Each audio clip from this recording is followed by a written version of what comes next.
when I just learned na nangangaliwa uli ang asawa ko. Nahuli niyo po?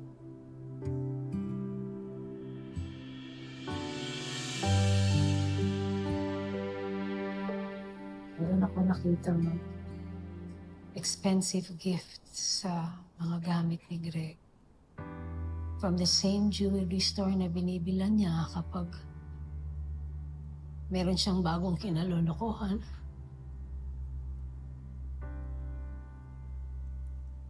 Sinabihan pa niya na gusto kita. Can you imagine? Ako nga, hindi ko matandaan kailan yung huling beses na sinabi niyang gusto niya ako.